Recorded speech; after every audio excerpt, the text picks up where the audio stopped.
Hola, buenos días. Nos encontramos en una nueva semana política en el primer día de octubre, un octubre que se viene con todo. En unos días más se conmemorarán 32 años del plebiscito más fundamental del último tercio del siglo XX, cuando Chile le dijo no al dictador.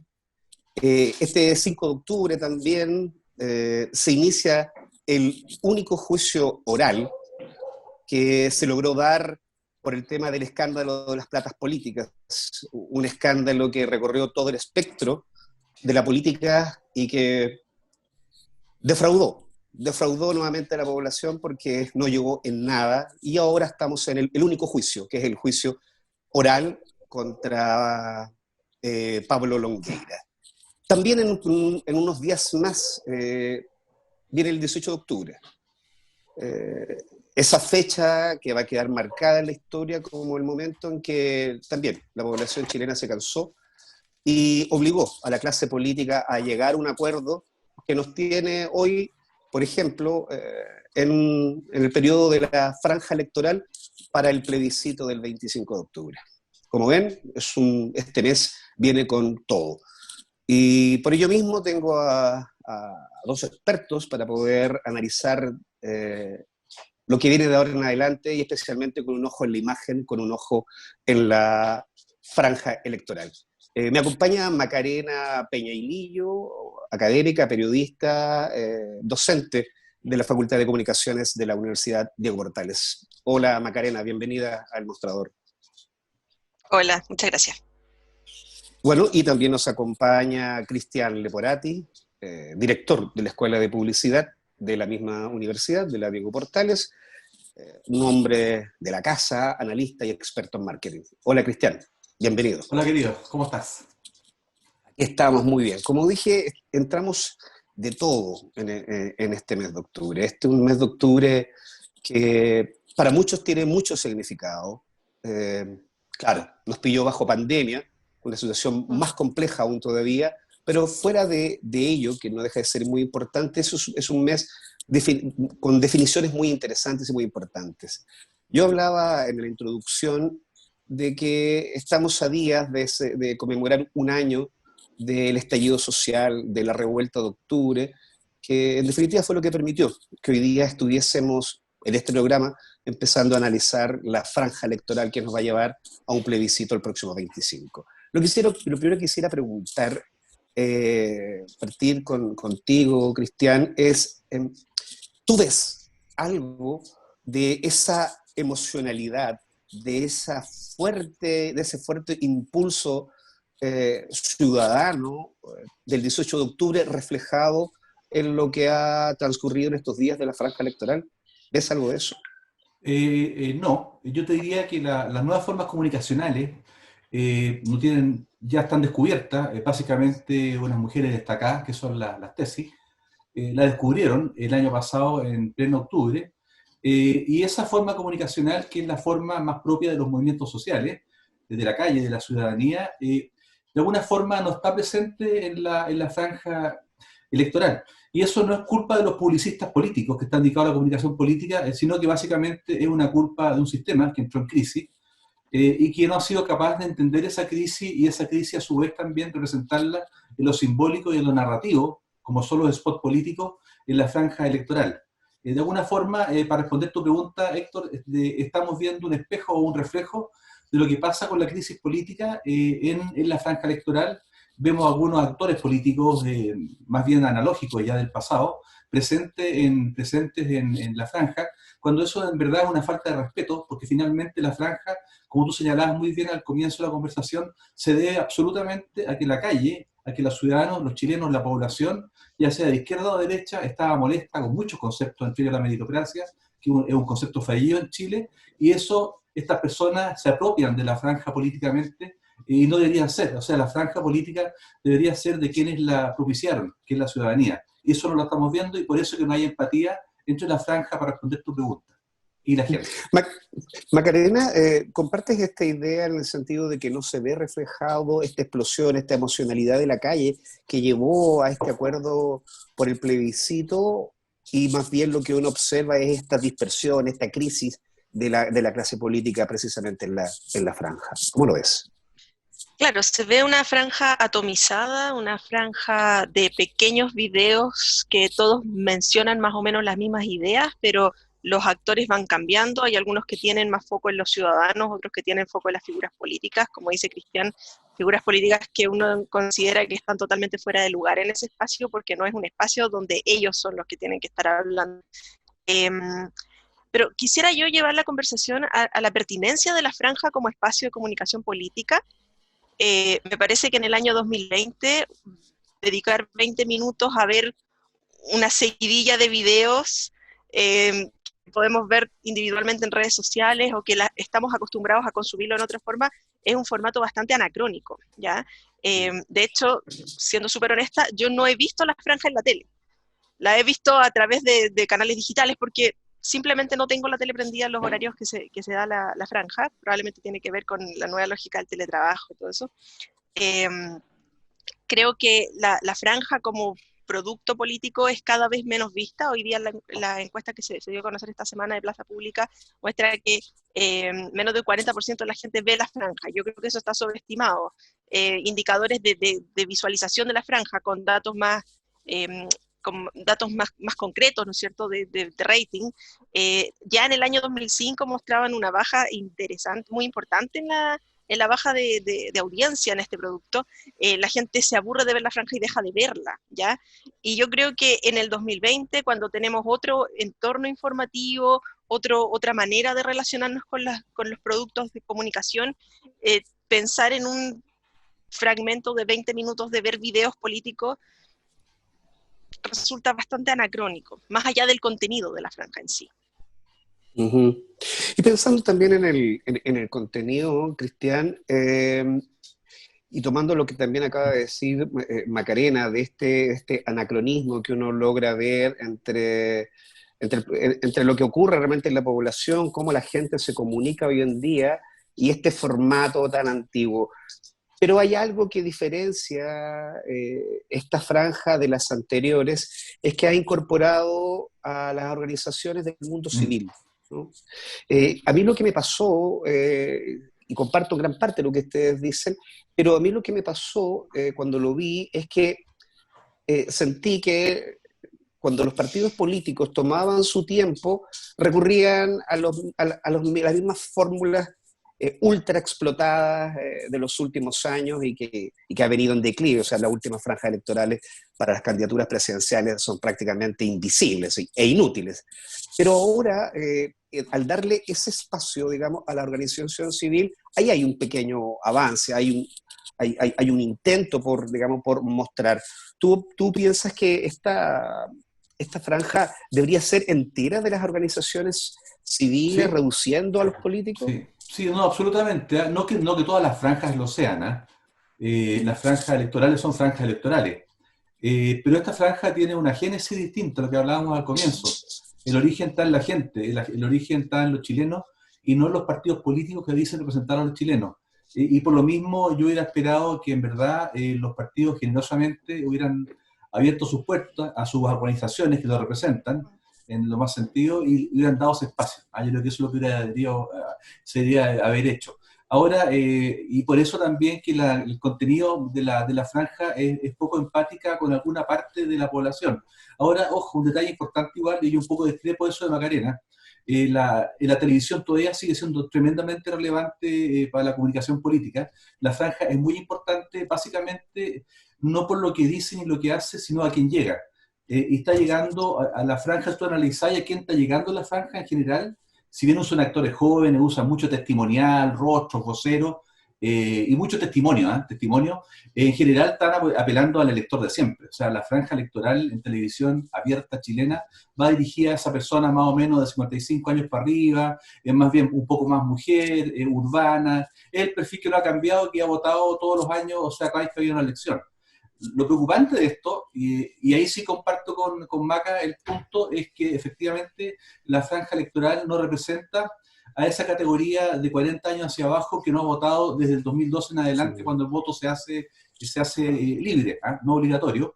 Y hay un estudio re interesante, yo se lo recomiendo a que nos están escuchando, que es del PNUD, creo que es del 2018, que hace un análisis electoral muy interesante, y a ese grupo que es de 40 para abajo que no vota, le sumó otro grupo, que son los decantados, los desencantados, que son los de 40 más o menos a 54 años por ahí.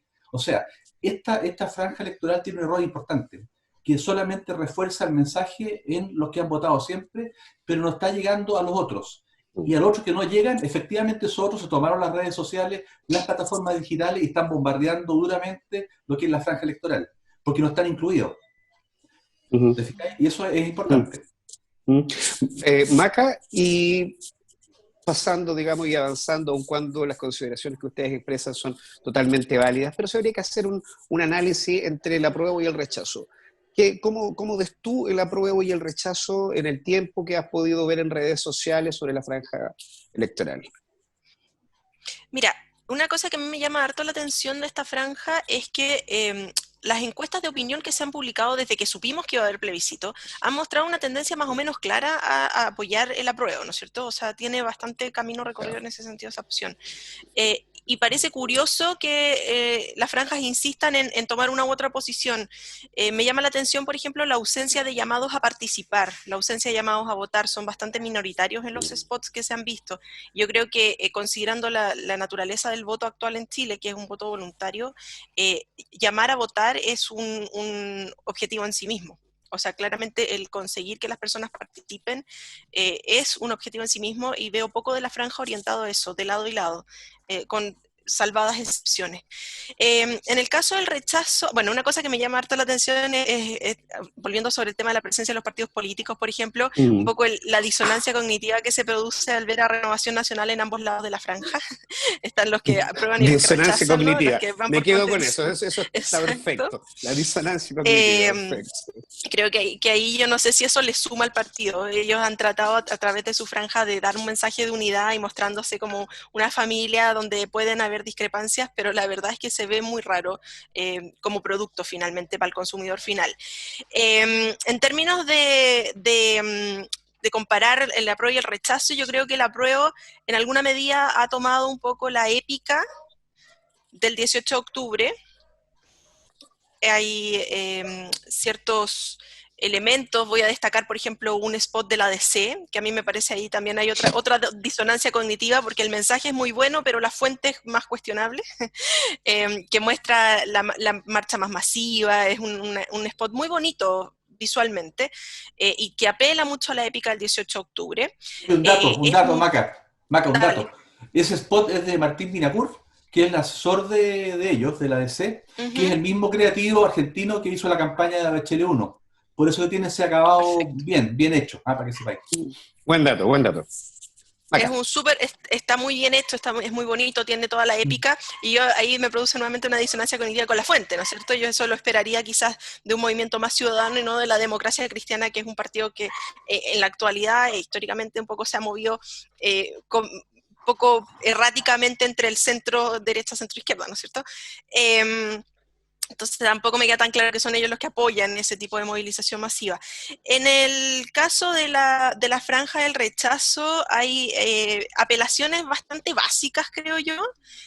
Por ejemplo, esto de rechazar por sentido común, creo que no es un argumento muy persuasivo para rechazar. Creo que están apelando al votante duro del rechazo más que a convencer a alguien o a tratar de dar vuelta a alguien que pudiese estar indeciso. Yo me pregunto qué tantos indecisos hay en esta elección, probablemente no es mucho, pero están como consolidando su base, me imagino.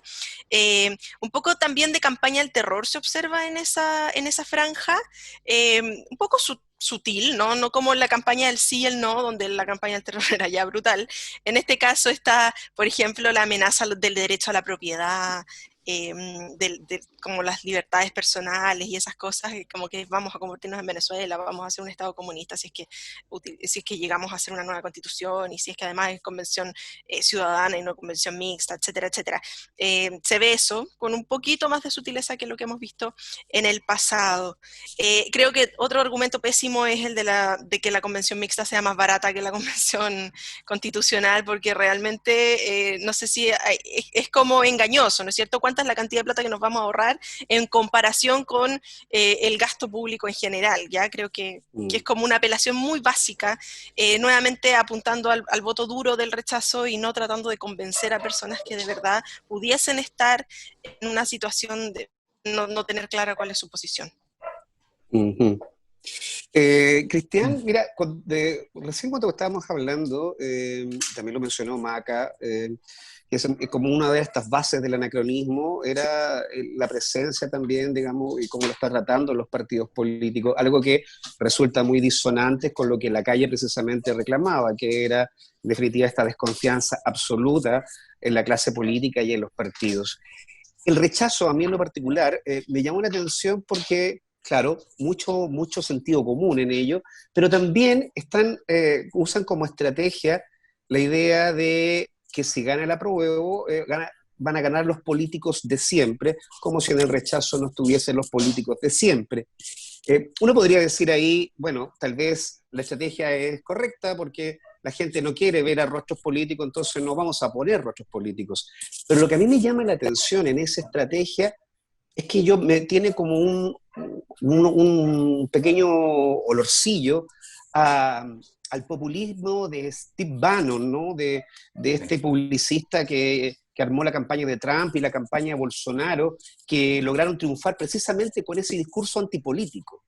Entonces, me da la impresión de que aquí en ese esfuerzo del rechazo no está el escuchar en la calle, sino más bien esta estrategia, digamos, de decir los políticos son malos, y el rechazo en definitiva es lo nuevo. Oye, Héctor, que la cuestión funciona, pues si la mecánica es buena. Y vamos a un ejemplo de ayer en la noche. Pero funciona, claro, sí. pero funciona. Pues, o sea, lo que vimos ayer a Biden discutiendo con Trump, nos damos cuenta que ese modelo comunicacional, ese modelo retórico, no comunicacional, retórico, de operar una discusión política, un debate entre comillas, porque no un debate, en un diálogo de sordos, es una relación por el periodista, la tendríamos cualquier cosa, evidentemente no existe, ¿te fijáis? O sea, lo que está haciendo la derecha, no solamente en Chile, en general, en el mundo, Vox en España, es usar ese recurso de la violencia permanente, del anacronismo, de las cosas sin sentido común, en la lógica de una narrativa clara y precisa, y funciona. Eso le funcionó a Bolsonaro con los evangélicos en Brasil. Está funcionando el modelo. O sea, lamentablemente lo que vimos ayer en la televisión en Estados Unidos va a permear probablemente todas las estrategias comunicacionales de la derecha y también del progresismo. Porque lo que buscan los comunicadores políticos finalmente es que su posición ideológica triunfe, ¿te fijáis? Cuando hablamos de política no estamos hablando de otra cosa que poder. La política es poder. Y punto. Y pensar algo distinto es una tontera. Y lo que estamos viendo son modelos nuevos para poder acceder al poder. Y el modelo que está usando la franja electoral o constituyente del actual es ese. Están usando el modelo de Bannon, el modelo de Trump, el modelo de Vox en España, otros modelos en Austria, en Francia, porque funciona efectivamente. Ya lo vimos en Latinoamérica. Han ganado personas bien especiales que no deberían estar en la presidencia de una república tan relevante como es la de Brasil, una de las potencias del mundo, pero ahí está, y además está mejorando tú lo ves ahora, las estadísticas de aprobación a Bolsonaro son increíbles, tiene una aprobación popular violenta, brutal, entonces funciona. Por lo tanto, no debe extrañarnos eso. Otra cosa súper importante también, no nos olvidemos que en Chile la política le interesa a pocos, seamos claros en eso. En Chile, más o menos estadísticamente, el 10% le interesa la política. Cuando tú ves programas de televisión, se mueven en rating entre 2 o 6 puntos. Ese es el rating de la política. Por lo mismo, cuando nosotros estamos los tres aquí conversando esta cuestión, es súper interesante, pero en general la gente cuando le muestran eso, el sentido común y todos esos conceptos, la gente que no sabe de esto y prende la televisión un segundo y cae en la franja, oye, es verdad, ¿para qué voy a pagar un doble congreso a partir de abril del año que viene? Mejor me ahorro esa plata, pues estamos re mal, po. Entonces la gente se maneja por lógica distinta a las nuestras, y esos modelos funcionan. Son engañadores, son poco éticos, lo que queráis. Ahora también, y ahí comparto plenamente con la Maca, o sea, el sentido común, recuerdo que el sentido común como recurso llevó a Hitler al poder, democráticamente hablando, en los años 30, o sea, el sentido común te da para todo, está claro. Pero funciona, querido, funciona. Funciona el modelo del engaño, el modelo retórico, violento, funciona. Funciona. Vamos a seguir viendo. Sí, aunque no nos guste. Sí, No, y a mí me llama la atención, claro, está ese modelo violento, pero esto, digamos, del populismo encubierto, del no a los políticos, cuando viene desde ahí. Es que Ahí, Héctor, mira, ahí. es que Héctor, Mm. vamos a un tema mucho más de fondo. Al igual que en los Vamos años a 20, ver. mira, hay un tema de fondo, al igual que en los años 20 y 30 en el mundo, por revolución bolchevique, fascismo, etcétera, que hubo una crisis política en los partidos tradicionales de Europa, no son capaces de organizar el poder en forma ordenada y democrática, y entra el fascismo, entra el nazismo, porque es una época de transición, y lo mismo pasa en el mundo occidental. Cuando cae la cortina de hierro, cuando cae el comunismo, marxismo, etcétera, queda la grande, queda el despelote, el liberalismo se desboca un poco, y estamos entrando nuevamente a un proceso de cambio, y tenemos la suerte nosotros que estamos acá presentes y los que nos están escuchando, de estar viviendo un cambio histórico en la humanidad que lo estamos viviendo, ¿ah? Y la política y la franja electoral es aquello. La política simplemente se está reflejando en la franja electoral actual de no saber cómo abordar este asambleísmo, esto que se produce en la calle, esta cuota de poder que están perdiendo y que van a tener que perderla. ¿Ah? Es como cuando tú estás en una empresa y vendís capital vendís parte de tu sociedad para tener más plata y poder crecer con la empresa, vende un poco de poder a accionistas, aquí es lo mismo. Pero el poder no es capaz de vender eso, todavía no lo entiende, le cuesta ceder esa cuota de poder, ¿te fijáis? Y esa transición nos lleva a estos problemas que estamos hablando ahora. ¿Maca? Es importante considerar que el rechazo en realidad es la posición de mantener el statu quo, o sea, dejemos la Constitución como está, y considerando que lo más probable es que haya que hacer alguna modificación, porque todo indica que el apruebo va a ganar en esta elección, tratemos de cambiarla lo menos posible a través de una convención mixta y no una convención constitucional. Entonces, es como la campaña del incumbente, ¿no es cierto? Tratar de no mover mucho las cosas, pero al final de cuentas, ellos obviamente tienen una posición política, lo único que tienen que hacer es consolidar a aquellos que piensan como ellos y tratar de ampliar su base utilizando los recursos que menciona Cristian, un poco tomando este sentido común de que la política es algo negativo, de que es algo malo, de que es algo que en realidad no aporta y que nos hace puro gastar plata, ¿no? Y que estamos como estamos por culpa de las políticas y los políticos. Y eso se refleja que mientras en la campaña del apruebo se ven figuras políticas, que lo cuestionamos al inicio de esta conversación, en la figura del No rechazo están. aparecen los partidos, pero no están. No están esas figuras políticas, no quieren aparecer, a pesar de que ellos proponen que la opción de convención mixta, que se supone meter a los mismos políticos que están actualmente en ejercicio. Entonces hay un argumento lógico acá que no hace ningún sentido.